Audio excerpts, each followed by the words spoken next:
بعد از 3 ماه قطعی اینترنت بالاخره تونستیم به اینترنت بین المللی دسترسی داشته باشیم. البته این نکته مهم رو بگم، اینترنتی که ما الان داریم اینترنت بین المللی نیست، چون خیلی از سایت هایی که بدون فیلتر شکن میتونستیم واردشون بشیم الان فقط و فقط با فیلتر شکن میتونیم وارد اونها بشیم. یعنی 99% سایت هایی که فیلتر نیستن هنوز فیلترن و یه جورایی وی پی ان ها رفع تحریم شدن، اونم نه همشون. یه سری وی پی ان های خاص روی موبایل که روی پی سی خیلی از وی پی ان ها کار نمیکنن، مثل ویدسکرایب، پروتون، سایفون و خیلی از وی پی ان های معروف. البته من امروز در این ویدیو یه وی پی اینی براتون آوردم که با هر جور اینترنتی که بقولن داشتم تست کردم، هم ایرانسل، هم راه اول، وایرلس، که حالا مخابرات هم یه جورایی همونه. ارزم به حضورتون که خیلی راحت وصل میشه و بدون دردسر، سرعتش هم خوبه.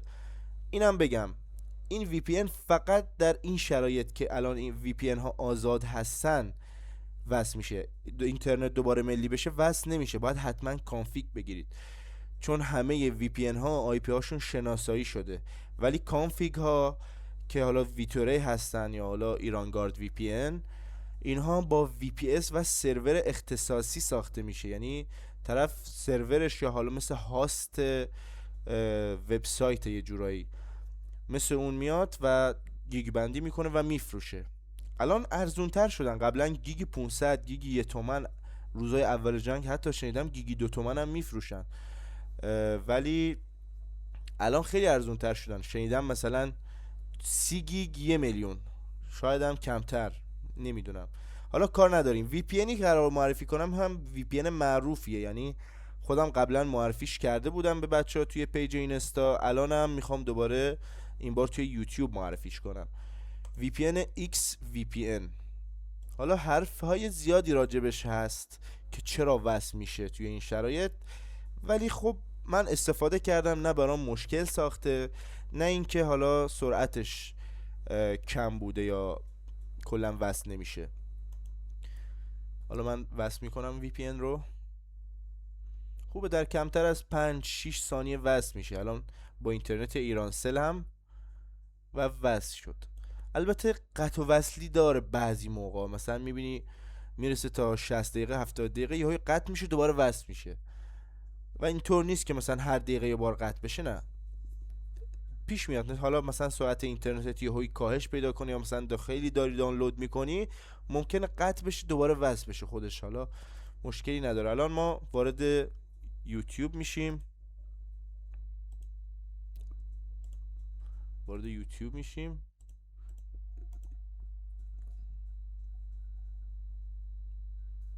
البته میگم خب کلا سرعت اینترنت ما خیلی کمه، مثلا من جایی هم که سرعت اینترنت افتضاح ضعیفه.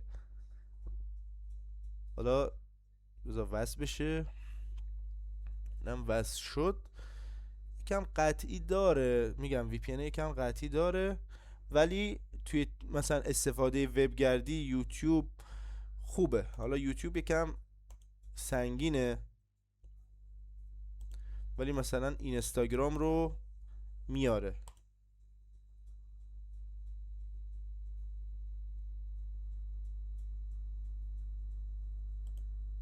حالا من چون تازه وارد شدم باید دوباره لاگین کنم، ولی خب مثلا تلگرام، حالا تلگرام فکر کنم هنوز لاگینم. واقعا اینترنت ها قطع شدن، خیلی خیلی عقب افتادیم، خیلی. اینم هنوز بقولن مشکل داره. چت جی بی تی رو الان میارم، موقعی که این فلش ارسال بیاد یعنی اینکه کاملا لود شده.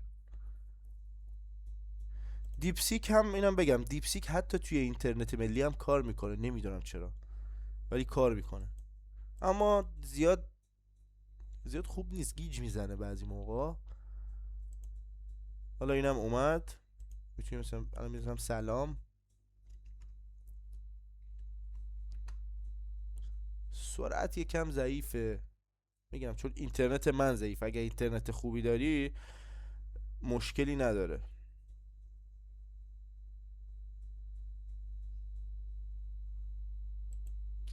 حالا من جمنای رو هم باز میکنم،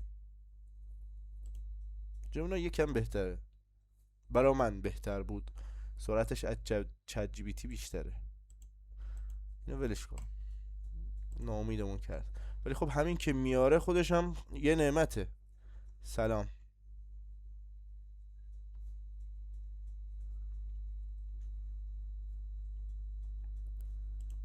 با پرو هم تست کردم، ببینید اومد جمنا یکم بهتره.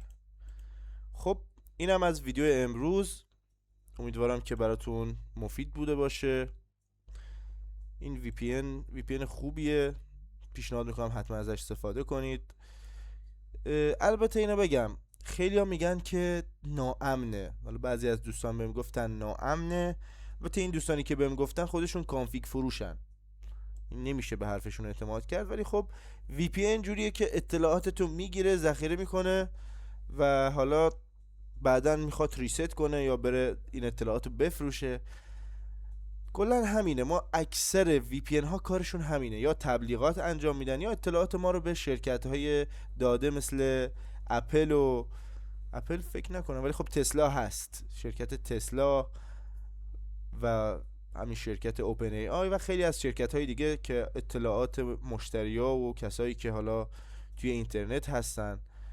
آره کلا وی پی ان همینه، یعنی کسی دیگه مثلا کسی یه حرف دیگه بهت بگه دروغه.